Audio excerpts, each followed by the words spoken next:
the spontaneous brain, from the mind-body to the world-brain problem.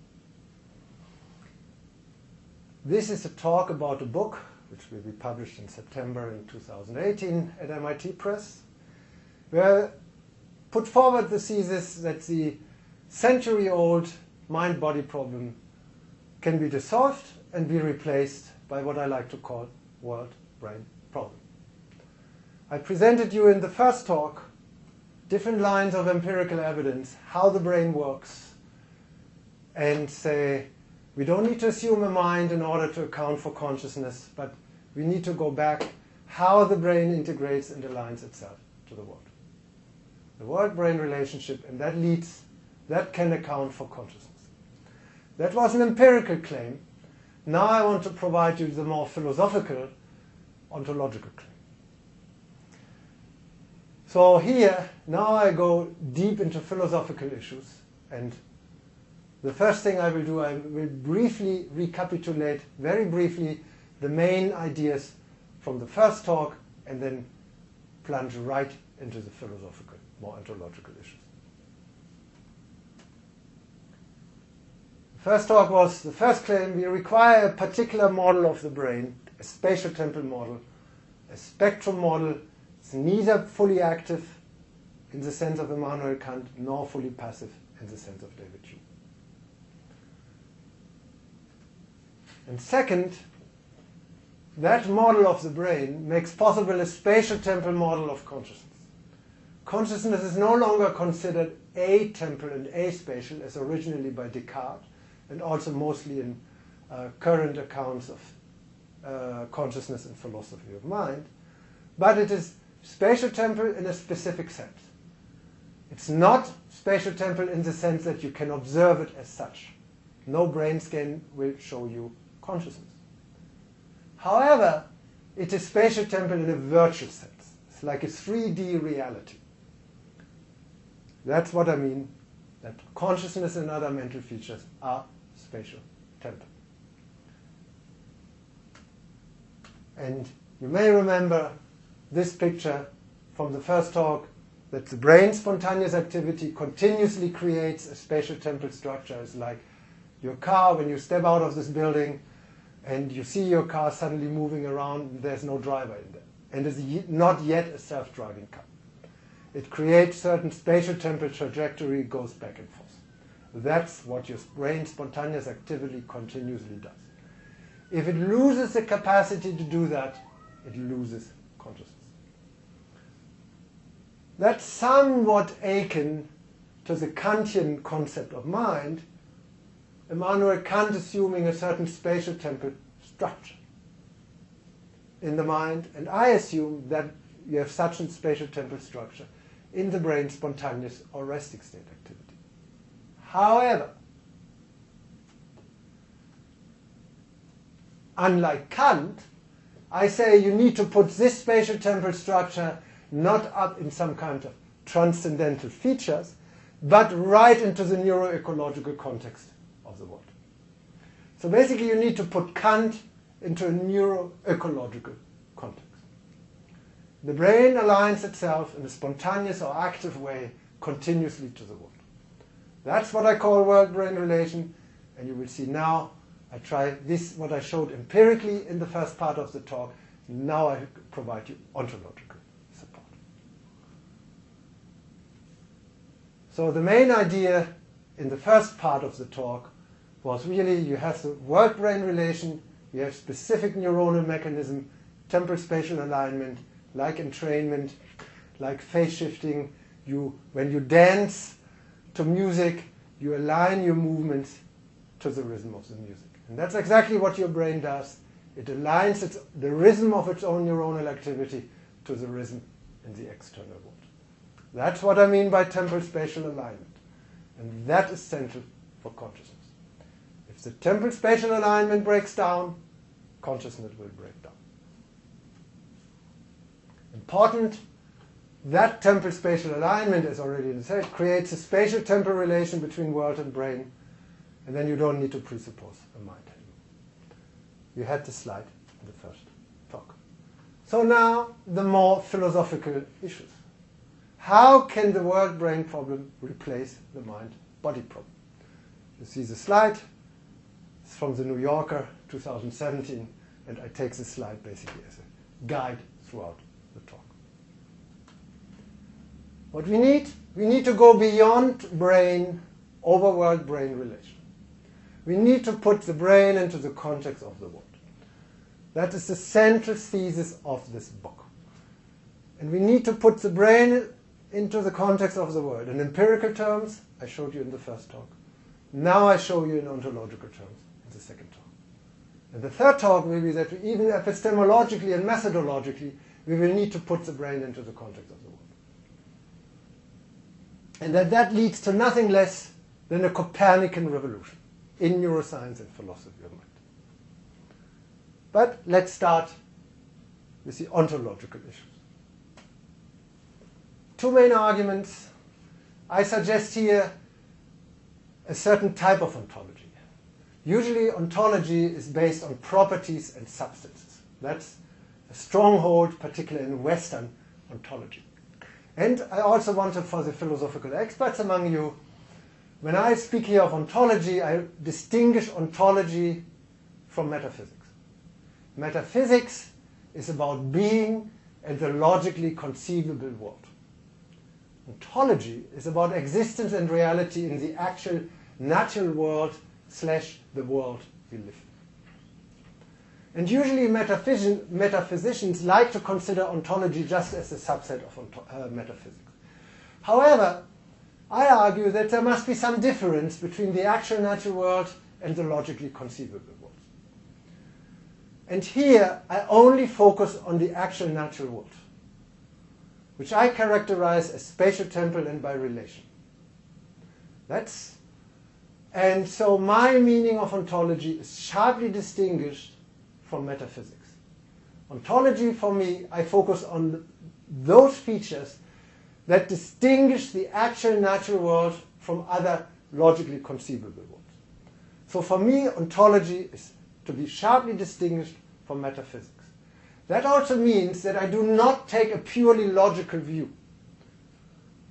So that's why I can combine both logical and empirical evidence, because I only focus on the actual natural world and ontology. Whereas I defer whether my solutions and ideas hold for the logical conceivable worlds, I leave that open and defer that to future philosophical discussion. So this is to be kept in mind.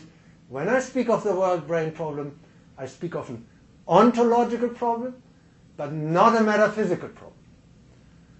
So if philosophers now want to say, yeah, Northoff, you don't really dissolve the mind-body problem, then I say you're right and wrong. You're right, the mind-body problem could still be a viable problem in the domain of metaphysics of the logical conceivable world.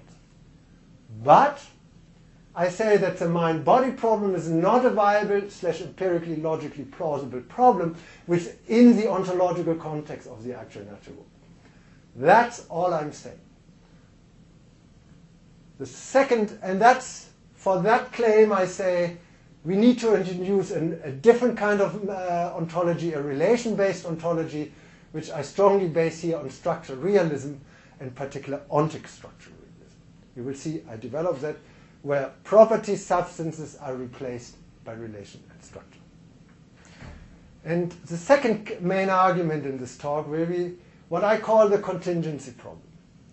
Let me briefly shed a light on that we can draw a necessary connection in a logical sense between mental features like consciousness and mind.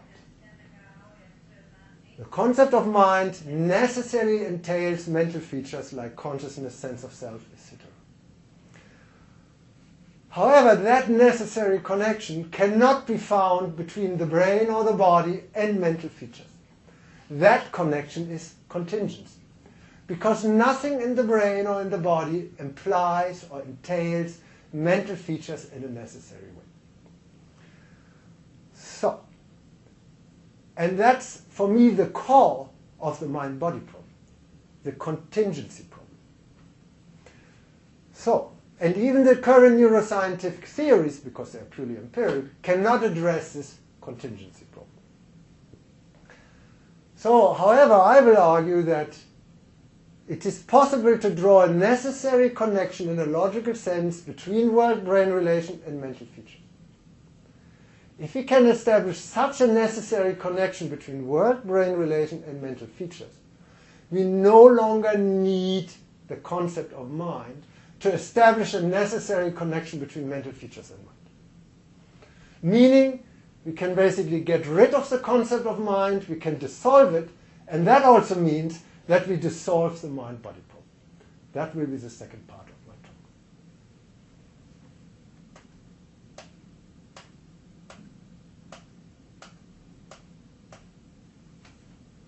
First, a short methodological remark. You know that there's the domain, the discipline of neurophilosophy around. Basically, we said we need to strongly incorporate empirical findings in our philosophical assumption about ontological or epistemological issues. The question is, how do you do this? You can do this in a reductive or non-reductive way. If you do it in a reductive way, you basically reduce ontological assumptions to empirical assumptions. Even if you maintain the ontological level, you infer the ontological assumptions from the empirical findings. So you have direct inference from empirical to ontological issue. However, that is a fallacious inference. It's a fallacy. Immanuel Kant already accused John Locke in a footnote of the Critique of Pure Reason of what he called an empirical physiological fallacy. That he inferred assumption about the mind and the rationality of mind from the physiology of the body. That's basically another version of what I call an empirical ontological fallacy. We do not have the epistemic capacities of inferring ontological issues about existence and reality in the world from our empirical observations. So then you might want to ask, then Dr. Northoff, then how can you link your empirical findings from the first talk to the ontological issues you want to discuss in this talk? I say, you can do this. You can see whether they're compatible with each other. Whether there is what I like to call empirical ontological plausibility. Let me give you an example from dancing. You cannot infer from the one tango dancer to the other. You can't. You never know what the other does in terms of movement. There's no direct inference from her to him, nor from him to her. However, you can see you can say, these two are really well compatible with each other. They well coordinate with each other. And that's exactly what I want to do here. I want to establish an ontology which is compatible and plausible with respect to the empirical findings. And the key feature of that is that we saw that spatial temporal structure and spatial temporal relation characterize the brain's spontaneous activity and its relation to the world. So what kind of ontology do we need in order to make empirically plausible ontological assumption? That's the guiding question of the first part of my talk.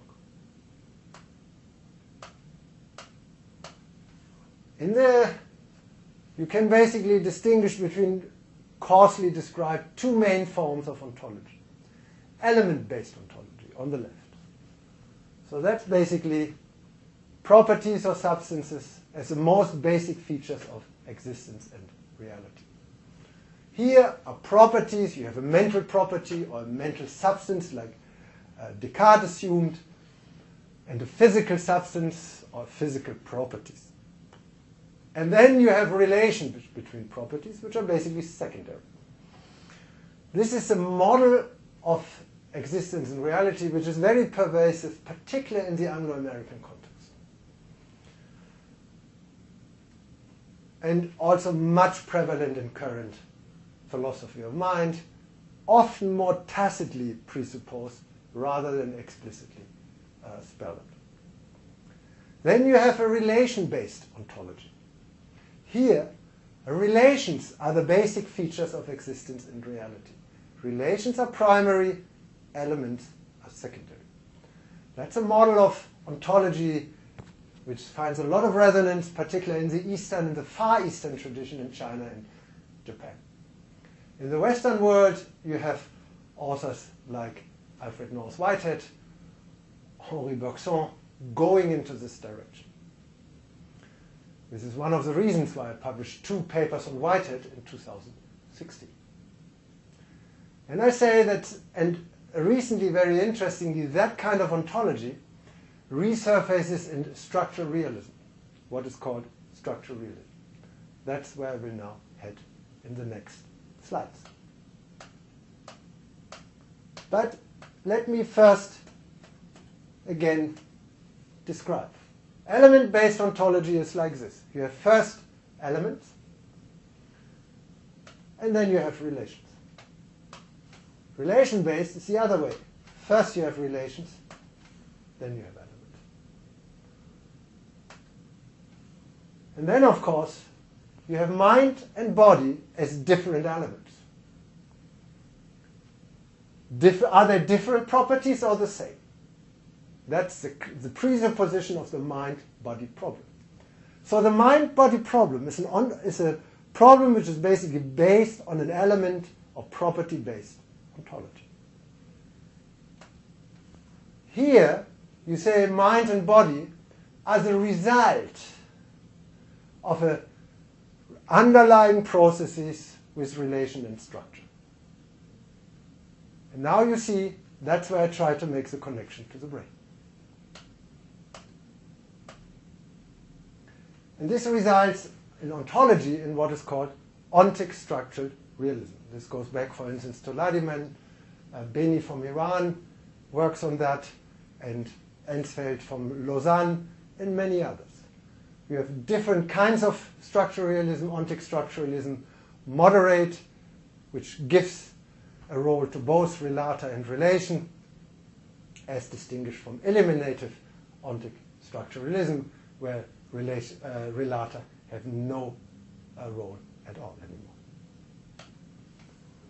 And I argue that what I call world-brain relation is exactly an instance of an ontic structural realism, of a relation in the case of ontic structural realism, because world and brain both depend upon that relation. So it's a typical instance, and that relation is spatial temporal. That's why I speak of spatial temporal ontic structural realism. You will see this is the third part of my book, particularly chapter 9 and 11, where I strongly develop this spatial temporal version of ontic structuralism, meaning relations. What ontic structuralism calls relation can be specified by the construction of the worlds or world-brain relations in a time and space. So these relations are spatial temporal relations. And now I conceive time and space as really ontological features in terms of dynamic space and time, as continuous construction of time and space in the world. And that in turn includes the brain as part of the world. And that makes possible the construction of a spatial temporal world-brain relation. And that is central for mental features like consciousness. So then, when you put all that together, you have that the brain's inner time and space, as discussed in the first part, is nested within the ongoing space and time construction of the world. Remember the concept of temporal nestedness and spatial nestedness in the first part of the talk, where I used it in an empirical sense. Now it comes back in an ontological sense. The brain, with its own inner duration, inner space, inner extension, meaning inner time and space, is nested within the inner time and space of the world. This is why I use here the concept of spatial temporal nestedness as an ontological feature. And there's also a certain directedness you see this on the left here, that it always goes from the larger spatial-temporal range to the smaller. Just like the bigger Russian doll goes to the smaller Russian doll. So there's a directness in there.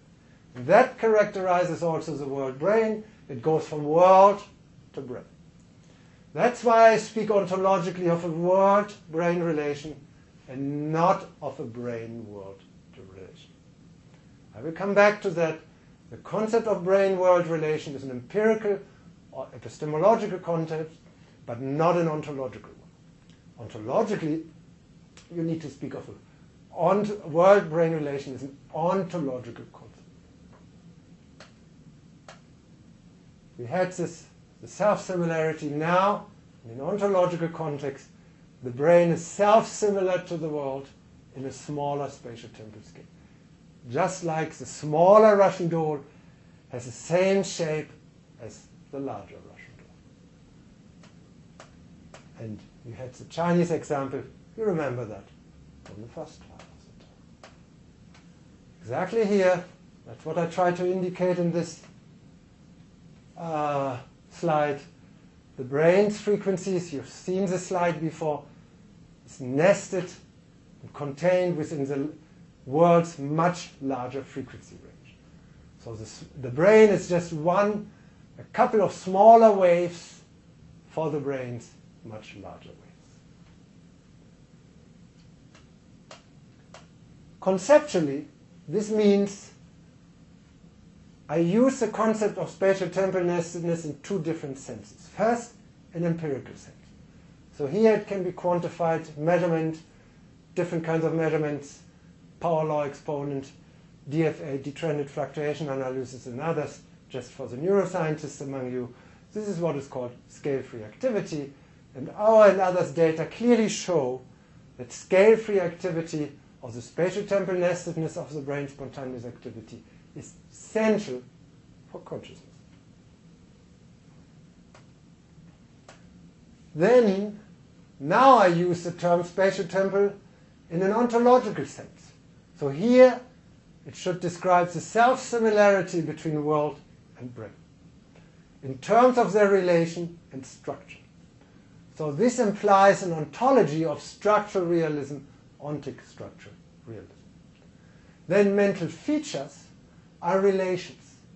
They can be traced to the relation between world and brain, the world-brain relation, rather than to specific mental properties, which then, of course, raise the question for the relationship of those mental properties to physical properties, the mind-body problem.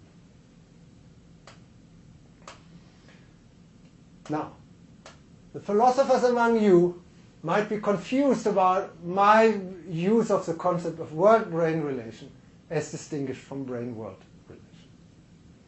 When I speak of world-brain relation, I mean that the brain, as a spatial-temporally smaller range, is nested and contained within the world and its larger spatial-temporal range.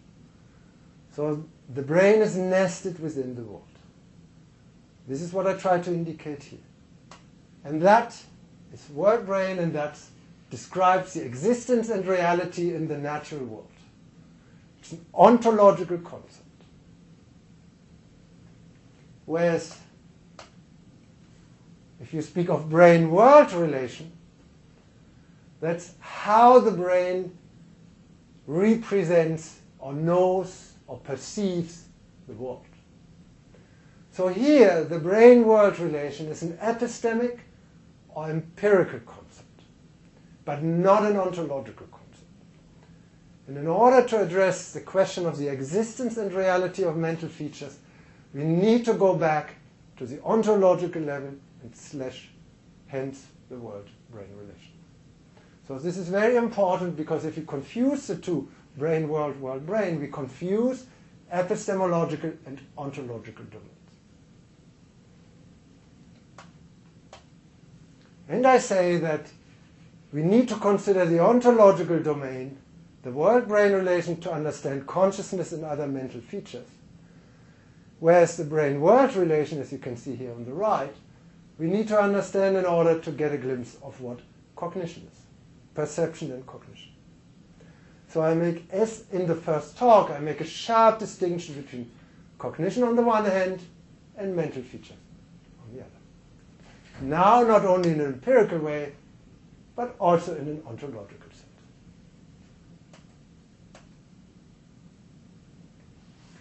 So, now you might say, all nice and dandy, but you haven't really showed us why we can replace the mind-body problem by the world-brain problem. So, basically the load is now on me to show that we don't really need the mind-body problem, that we can dissolve it and replace it by the world-brain problem. I also should notice that a graduate student of mine, Federico Silico from Italy in Padua, that he distinguishes three approaches to problems. First, you resolve the problem, meaning you provide an answer to the problem. Second, you show that the problem is impossible, meaning logically contradictory. Third, you can show that the problem is basically superfluous and can be dissolved if you shift the presuppositions. And what I'm doing here, I do not provide an answer to the mind-body problem, meaning I don't resolve it using his terms. Second, I do not show that it is impossible, because I don't show logical contradictions. So even his second way of the impossibility of the mind-body problem, I don't address here. However, I do here what he describes as dissolving the mind-body problem. I say that is simply irrelevant, is no longer necessary, or superfluous, or even nonsensical to assume once you know the world-brain relation. Mainly it becomes irrelevant. And when you look into the history of science, you had many such moves where something like the assumption of a life spirit became irrelevant because you had a better explanation. Same here, so I dissolve the mind-body problem using Federico Silico's terms. So I borrow that from him. So, and one of the same thing is, to dissolve the problem, I need to show that I can make a necessary connection between consciousness and world-brain relation. That's the main problem today, is that we cannot show a necessary connection in a logical sense between brain and consciousness or other mental features. I call this the contingency problem. So, I cite Thomas Nagel here. It appears at first blush that we have a clear, distincting enough grasp of phenomenological consciousness and physical brain processes to see that there can be no necessary connection between them. So we have a dualism between phenomenological and physical. There's no way that we can link the brain to consciousness in a necessary way. And Thomas Nagel is right about this. So let me explicate it. So this assumption is based on an element-based ontology, physical and or mental properties of the brain, of consciousness, and there's only a contingent connection. For the neuroscientists, you don't see consciousness in the brain scans. There's no logically, nothing in the brain, and all our knowledge about it at this point in time does not entail anything necessary or imply necessarily about consciousness. Meaning we cannot infer consciousness from the brain. So how to solve this contingency problem? We assume a mind, and then we define the mind in such a way that it entails mental features, like consciousness. And then we have the necessary connection. Great. We solved the contingency problem. However, we pay a high price. Because now we buy into another problem, the mind-body problem. Then we have the contingent connection between mind and brain. So we solved the problem of the contingency between consciousness to its underlying ontological substance. We introduced the concept of mind. But then we buy into another problem, the mind-body problem, because the contingency is now shifted from mind to body and brain. So now the question is, how can we address that contingency between brain and consciousness? So, and I say we have to change at the beginning. We don't have to start with element-based ontology, but with structural realism and spatial temporal nestedness. World and brain are nested within each other, and there's a complex relation, and world and brain are necessarily related with each other. However, that necessary relation is not an a priori relation. It's a necessary a posteriori relation in the sense of Kripke. And Thomas Nagel makes use of Kripke in a wonderful paper from 2000, Conceivability. So, and I discussed it at length in chapter 10. So now, the world-brain relation is not a contingent relation in a logical sense, but necessary a posteriori. That's structural realism. Now, if I then can show that both brain and consciousness are dependent upon that relation in a necessary way, brain and consciousness are dependent necessarily upon the world-brain relation, which by itself is necessary a posteriori relation. So that entails that there's a necessary a posteriori connection between brain and consciousness. Again, the necessary a posteriori connection between world and brain / world-brain relation. Assumption number one. Assumption number two, consciousness and brain are both necessarily dependent upon the world-brain relation as necessary a posteriori connection. Conclusion from assumption number 1 and 2, that there's a necessary a posteriori connection between brain and consciousness. So I developed that in detail in chapter 10. And that's what I call the world-brain problem. So here it is clear the world-brain problem is how do world and brain need to be related with each other to allow for a necessary a posteriori connection between brain and consciousness. And for that I provide as a solution structural realism. World-brain relation, necessary a posteriori connection. So, now you say, what do you mean by necessity? So I again refer to Thomas Nagel, and very briefly want to introduce two criteria based upon his paper. First, Thomas Nagel speaks of upward spatial temporal entailment. Second, I speak of spatial temporal subjectivity. Let me develop particularly the first one. It's a very long quote, and I don't want to go into detail about this, but I just want to read here the following. It is this upward entailment that is so difficult to imagine in the case of the corresponding psychophysiological hypothesis, and that is the nub of the mind-body problem. We understand the entailment of the liquidity of water by the behavior of molecules through geometry, or more simply micro-macro relation or part-whole relation. Something analogous is true of every physical reduction, even though the spatial temporal framework can be very complicated and hard to grasp intuitively. You will see here I already make a point. The world-brain problem is highly abstract and cannot be grasped intuitively. But nothing like this will help us with the mind-body case, because we are not dealing here merely with larger and smaller grids. We are dealing with a gap of totally different kind between the objective spatial temporal order of the physical world. So spatial temporal here understood as outer time and space and not as inner time and space. And the subjective phenomenological order of experience, which when you just presuppose time and space as outer time and space, of course then the phenomenological is non-temporal or atemporal and aspatial. However, that leaves out inner time and space, which can characterize both.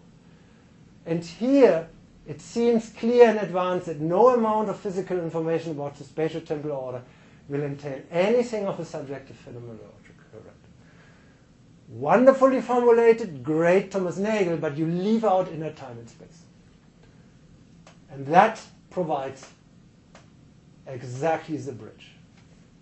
So you have the time and space, inner time and space of the world, that entails the inner time and space of the brain, and that in turn entails the inner time and space of consciousness. So that makes possible the consciousness. So that means it is really a necessary a posteriori entailment in the sense of Crick, and that entailment is spatial temporal. But it concerns inner time and space and not outer time and space. So that means consciousness fits us spatial temporally into the world through the world-brain relationship. So through world-brain relationship, we can align our limited time and space to the time and space of the world, and that makes possible upward spatial temporal entailment. So this is very clear, and he fits it very nicely. Here you see in this quote that is not recursive and that does not require to deny the obvious. The aim would be to offer a plausible picture of how we fit into the world.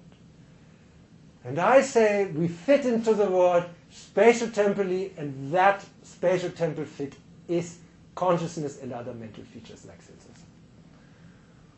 So this is an ontological statement that mental features are spatial temporal construction of how the world relates to the brain. It is neither purely ecological, nor like in the world, like panpsychism assumes, or purely in the brain. It is really in the relation between world and brain. You remember, in the first talk, I characterized consciousness as neuroecological. So, and that also means that we have a different sense of subjectivity. It is subjectivity is meant in a spatial temporal sense here. And I can give you from the empirical line of our research plenty of examples that individuality and subjectivity, I know they are not the same, are really related to spatial temporal features. Traditionally, subjectivity is meant as mental. Refer to the mental, to the mind, and that is by definition aspatial and atemporal. Because it's a metaphysical concept, logically conceivable both aspatial, atemporal. And then, of course, you have by default a contingent connection between what is called objective, space, outer space and time, and subjective, which is atemporal and aspatial because it is referred to the concept of mind. So here I introduce a novel definition of subjectivity, again chapter 10. Spatial subjectivity as spatial temporal, inner time and space rather than outer time and space. And it is in the relation, the brain is spatial temporally subjective relative to the world. This is because the world has a much larger spatial temporal scale. So this is what I mean by spatial temporal subjectivity, and hence the world-brain relation. By default, it is spatial temporally subjective because it connects a larger with a smaller spatial temporal range. From the perspective of the world, this makes it intrinsically spatial temporal subjective.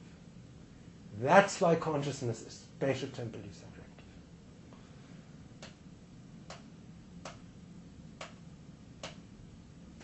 So this is what I sort of try to hear. You have the spatial temporal subjectivity of the world-brain relation, and that leads to consciousness mental features and what we call mental subjectivity. So here, very nice quote by Nagel again from the same text 2000. The right point of view would be one which, contrary to present, included both subjectivity and spatial temporal structure from the outside. All its description implying both these things at once, so that it could describe inner states and their functional relations to behavior and to one another from the phenomenological inside and the physiological outside simultaneously. That's exactly what we are doing, and therefore that you need to consider ontologically the world-brain relation and its spatial temporal characterization, because that implies spatial temporal subjectivity.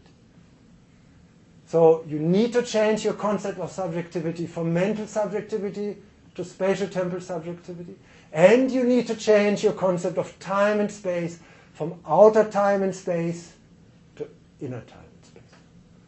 Then you fulfill exactly this requirement. That has radical problems. So now I establish a necessary a posteriori connection between world-brain relation, brain and consciousness. So we no longer need the mind to account for the necessary connection of mental features like consciousness to their underlying ontological substrate. So we can say dissolve the mind, we can dissolve the mind-body problem, we can replace it by the necessary a posteriori world-brain relation. That establishes the world-brain relation, which is necessarily connected, makes possible the necessary a posteriori connection between brain and consciousness, which by itself is characterized by upward spatial temporal entailment and spatial temporal subjectivity. And that's what I call world-brain problem. Note again for the philosophers, this is just an ontological statement. It's not a metaphysical statement.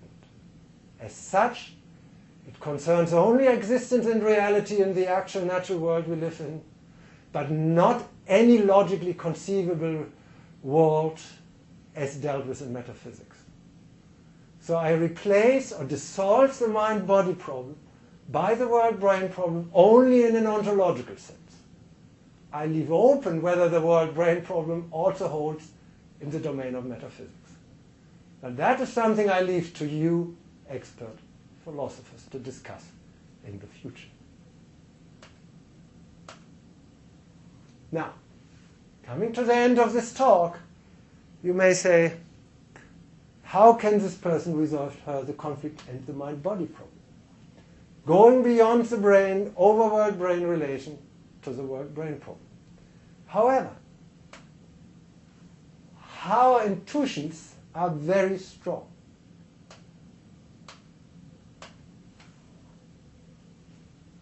We stick to the intuition, there's a mind.